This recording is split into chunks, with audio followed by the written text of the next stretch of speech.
ცნობილი ქართველი კინორეჟისორი რეზო ჩხეიძე დიდუბის პანთეონში დაკრძალეს.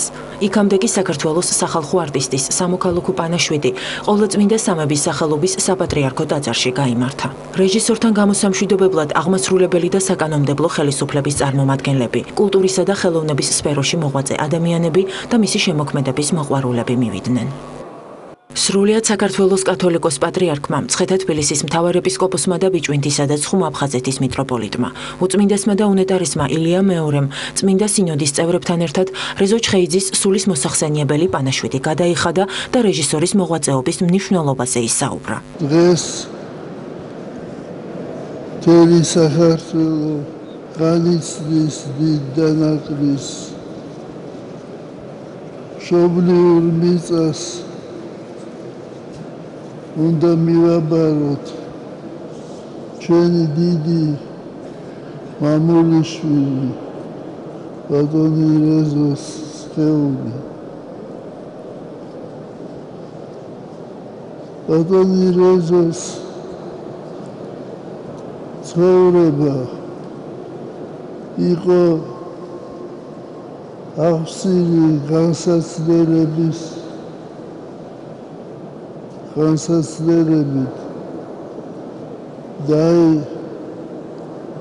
დამთავრდა განსაცდელი და იგი წარსდგა წინაშე ღვთისა. ბატონი რეზო თითქოს ემზადებოდა ამ დღისთვის და იცოდა, რომ ეს დღე მალე იქნებოდა და გრძნობდა ამას.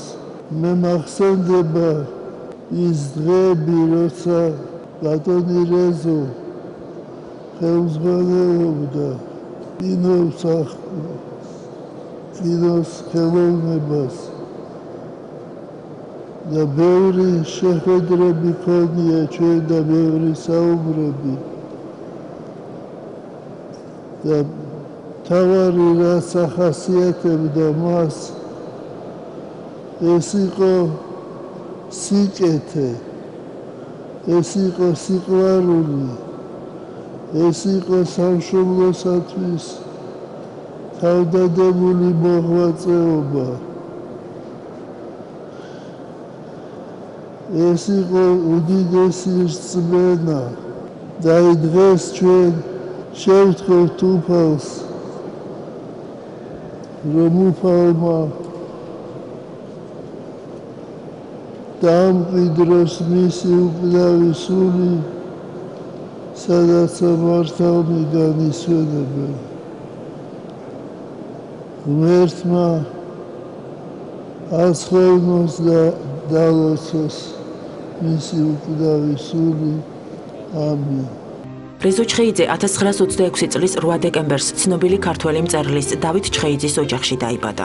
მაგდანას ლურჯა, ჩვენი ეზო, ღიმილის ბიჭები, ნერგები, ეს არასრული ჩამონათვალია იმ ფილმებისა, რომლებზეც კინორეჟისორი მუშაობდა. რეზო ჩხეიძეს არაერთი ჯილდო აქვს მიღებული. იგი 1963-91 წლებში საქართველოს კინემატოგრაფისტთა კავშირის მდივანი იყო. 1974 წლიდან შოთა რუსთაველის სახელობის თეატრალური ინსტიტუტის პედაგოგად მუშაობდა. რეჟისორი, რომელმაც ღირებულებათა სისტემა შექმნა. ასე მოიხსენიებენ თანამედროვენი რეზო ჩხეიძეს და მის გმირებს ქართული კინოისტორიის კუთვნილებად მიიჩნევენ.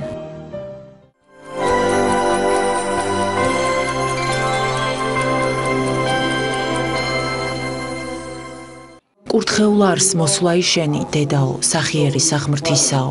ამ სახელწოდების სამეცნიერო კონფერენცია წმინდა ანდრია პირველწოდებულის სახელობის ქართულ უნივერსიტეტში გაიმართა. ღონისძიება აწყორის ყოვლადწმინდა ღვთისმშობლის ხატის ხსენების კვირაულთან დაკავშირებით შედგა. შეხვედრას ახალციხისა და ტაო-კლარჯეთის მიტროპოლიტი თეოდორე, გორისა და ატენის მიტროპოლიტი ანდრია, ბოდბელი ეპისკოპოსი იაკობი, სხვა სასულიერო პირები, უმაღლესი სასწავლებლის რექტორი სერგო ვარდუსანიძე და მოწვეული სტუმრები ესწრებოდნენ. მომხსენებლებმა სიწმინდის ისტორიის, მისი მნიშვნელობისა და მისიის შესახები მსჯელეს. როგორც ცნობილია, სრულიად საქართველოს კათოლიკოს პატრიარქის, მცხეთა თბილისის მთავარეპისკოპოსის და ბიჭვინთისა და ცხუმ-აფხაზეთის მიტროპოლიტის, უწმინდესისა და უნეტარესის ილია მეორის ლოცვა კურთხევით აწყურის ყოვლადწმინდა ღვთისმშობლის ხატის ხსენების დღე 16 მაისს დადგინდა. ამ თარიღთან დაკავშირებით მრევლის სიწმინდის ასლთან ერთად 11-დან 17 მაისამდე საქართველოს სხვადასხვა რეგიონს მოილოცავს.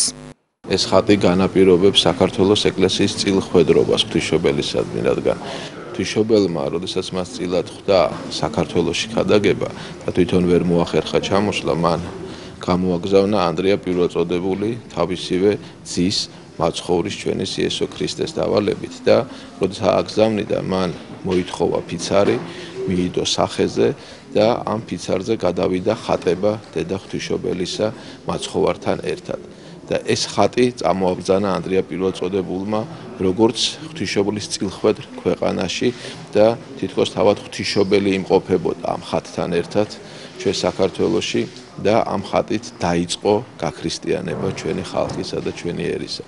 ძალიან სამწუხაროა, რომ ეს ტრადიცია იყო დავიწყებული, სამწუხაროა, რომ ამ ხატის ხსენება არ არსებობდა ჩვენს ეკლესიაში და ისე როგორც მრავალი ტრადიცია, რომელიც აღადგინა ჩვენმა პატრიარქმა საქართველოში, ამ ტრადიციასაც კვლავ ჩაუყარა საფუძველი პატრიარქმა და პატრიარქის ლოცვა-კურთხევით შეიქმნა ასლი ამ ხატის, რომელიც გამოივლის იმ გზას, რომელიც გამოიარა ანდრია პირველწოდებულმა ამ ხატით. აწყურის ღვთისმშობლის ხელთუქმნელი ხატის მადლმოსილებას იტევს მისი პირი, რა თქმა უნდა, რომელიც რამდენიმე დღეში მოივლის მთელ საქართველოს და ბოლოს მცხეთიდან თბილისში და წმინდა სამების საკათედრო ტაძარში დაიდებს ადგილს მარად სალოცველად ყველა ქართველი მორწმუნისგან და საერთოდ მთელი კაცობრიობისგან.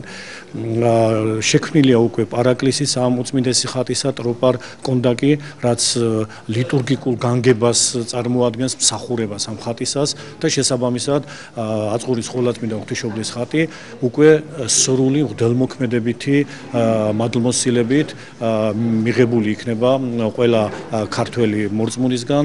ღვთელმოქმედებაში, რა თქმა უნდა, ჩართულობა მისი ხსენების დღესაც გულისხმობს. საქართველოს საპატრიარქოს წმინდა ანდრია პირველწოდებულის სახელობის ქართული უნივერსიტეტი ბედნიერია, რომ ჩვენ ვიწყებთ დღეს იმ კვირეულს, რომელიც მისმა უწმიდესობამ და უნეტარესობამ სრულიად საქართველოს კათოლიკოს პატრიარქმა ილია მეორემ დააწესა. ეს არის აწყურის ყოვლადწმინდა ღვთისმშობლის ხატის ხსენების დღე. ეს იქნება 16 მაისი და მანამდე ჩვენ სწორედ დღეს დავიწყეთ სამეცნიერო კონფერენცია, რომელიც ეძღვნება აწყურის ყოვლადწმინდა ღვთისმშობლის ხატის ისტორიას.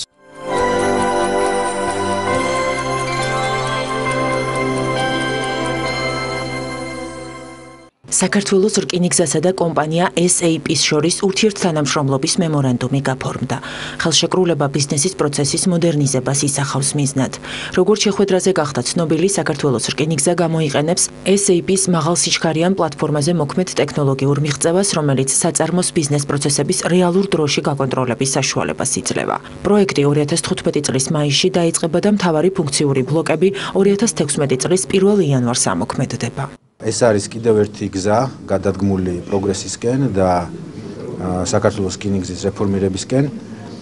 კომპანია SAP არის მსოფლიო ლიდერი მენეჯერული სისტემების დანერგვაში. ზოგადად რკინიგზის ინდუსტრიის სტანდარტად ითვლება სწორედ კომპანია SAP-ის პროგრამული გადაწყვეტილებები და ბუნებრივია ჩვენც არჩევანი შევაჩერეთ ამ კომპანიაზე. ეს ისტორიული მოვლენაა როგორც საქართველოს რკინიგზისთვის, ისე ჩვენი კომპანიისთვისაც. სატრანსპორტო მრეწველობა, განსაკუთრებით კი სარკინიგზო გადაზიდვები უდიდეს როლს ასრულებს ქვეყნის შიდა ბაზრის განვითარებასა და უცხოური ინვესტიციის მოძებნაში.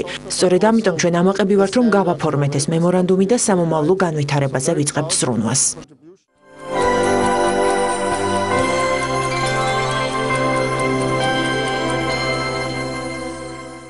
სოფლის მეურნეობის მინისტრის მოადგილემ გოჩა ცოფურაშვილმა ქვემო ქართლში კარტოფილის და ხახვის ნათესები დაათვალიერა. ბოლნისის მუნიციპალიტეტში ადგილობრივ მოსახლეობასთან შეხვედრისას საუბარი ნათესების ზაფხულის პერიოდში მორწყვის საკითხებსა და კარტოფილის ექსპორტის შესაძლებლობებს შეეხო. მინისტრის მოადგილემ მოსახლეობის პრობლემებიც მოისმინა და მიმდინარე პროექტების შესახებ ვრცლად ისაუბრა. შეხვედრას სასოფლო სამეურნეო კოოპერატივების განვითარების სააგენტოს თავმჯდომარე გიორგი მიშველაძე ესწრებოდა. აღსანიშნავია, რომ დღეისათვის ქვემო ქართლის რეგიონში 130 სასოფლო სამეურნეო კოოპერატივია რეგისტრირებული. მათი განვითარება ხელს უწყობს თანამედროვე ტექნოლოგიების დანერგვას და მაღალი სტანდარტების პროდუქციის წარმოებას. ძალიან მნიშვნელოვანი პროდუქტია ჩვენთვის საადრეო კარტოფილი, მოგესალმებით საექსპორტოდ ყოველ წელს გადის. წელს გვაქვს ჩვენ საშუალება რომ რუსეთშიც, აზერბაიჯანშიც, სხვა ქვეყნებშიც გავიდეს ეს კარტოფილი, ჩვენ ადგილზე მოვისმინეთ ჩვენი ფერმერების გაჭირვებაც, პრობლემებიც, დავგეგმეთ ასე ვთქვათ ღონისძიებები, ძირითადად აქ საუბარია სარწყავ-წყალზე. დღევანდელმა შეხვედრამ აშკარად დაგვანახა, რომ ამ რეგიონში სოფლის მეურნეობაში დასაქმებულ ფერმერებისათვის პირველი და ერთ-ერთი აუცილებელია საუცილებელი გზა არის კოოპერატივების შექმნა, რომელიც მიცემს სწორედ შესაძლებლობას მეკარტოფილეობის სექტორში დასაქმებულებს, რომ ერთობლივი ძალებით მოახდინონ ნადრევი კარტოფილის იგივე აღების შემდგომი ოპერაციების განხორციელება, რაც იგულისხმება იგივე სამაცივრო მეურნეობებში დასაწყობება, თქვათ, გარეცხვა, დაფასოება.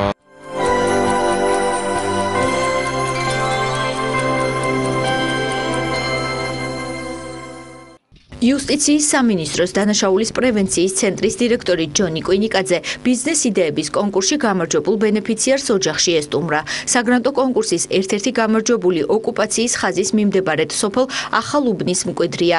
დავით ჯარმელიშვილის იდეა ვაზის განაშენიანებას და ღვინის წარმოებას უკავშირდება. საჭირო მასალა დანაშაულის პრევენციის ცენტრის წარმომადგენლებმა ოჯახში მიუტანეს. იუსტიციის სამინისტროს საგრანტო პროგრამის ფარგლებში ყოფილი პატიმრების 16 ბიზნეს იდეა დაფინანსდა. ყოფილ პატიმართა ბიზნეს ინიციატივების დასაფინანსებლად იუსტიციის სამინისტროს მიერ 56,000 ლარი გამოიყო. როგორც იცით, იუსტიციის სამინისტროს ყოფილ პატიმართა რეაბილიტაციის პროგრამის ფარგლებში 16 ბიზნეს იდეა დაფინანსდა.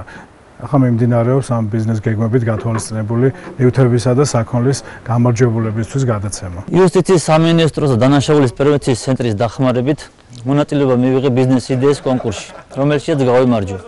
დამაფინანსეს 4,900 ლარით, რომელიც დამეხმარება მევენახეობისა და მეღვინეობის განვითარებაში.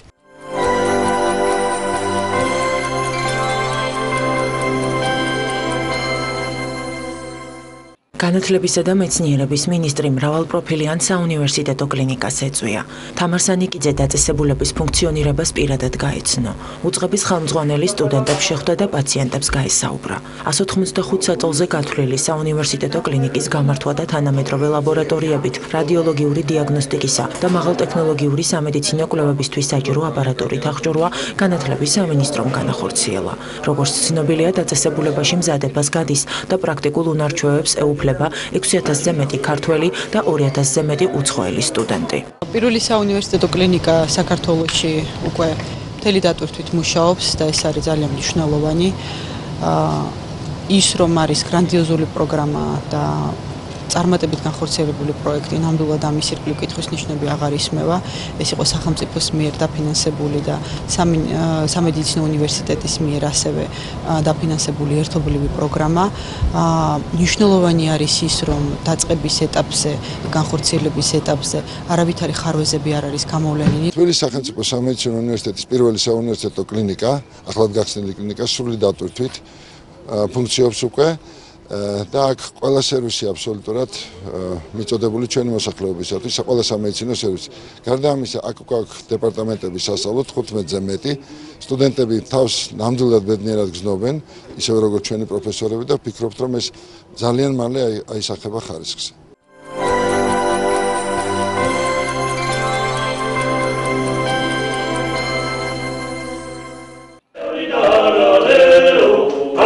ეს ანსამბლი შუახევია. ხელოვანებმა დღეს ფოლკლორის ცენტრში გამართული სემინარი მუსიკალურად გააფორმეს და დამსწრე საზოგადოებას მშობლიური კუთხის ფოლკლორული ნაწარმოებები წარუდგინეს. შეხვედრის მონაწილეებმა მთიანი აჭარის ეთნოგრაფიულ ფოლკლორულ მემკვიდრეობაზე ისაუბრეს. სახალხო დღესასწაულები, ფოლკლორის ნიმუშები და მუსიკალური ინსტრუმენტები.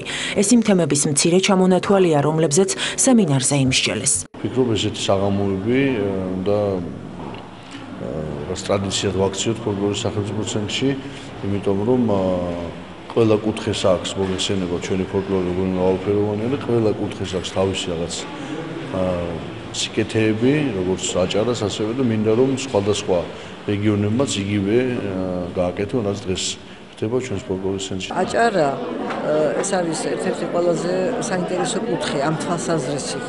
ისევე როგორც სხვა მაღალმთიანი რეგიონები ჩვენი ქვეყნისა, რადგან აქ ყველაზე უკეთ არის შენახული ტრადიციული ყოფა. ეს ორმხრივი ურთიერთობა აუცილებელია იმისათვის, რომ ჯერ ეს ერთი კავშირი დედაქალაქსა და რეგიონებს შორის ძალიან მნიშვნელოვანია. იმიტომ რომ ეს არის სტიმული ადგილობრივებისთვისაც და აქაურებისთვისაც. ქართული მუსიკალური ფოლკლორის შესწავლას დიდი ტრადიცია აქვს და სასიამოვნოა ეს ტრადიციები წარმატებით გრძელდება.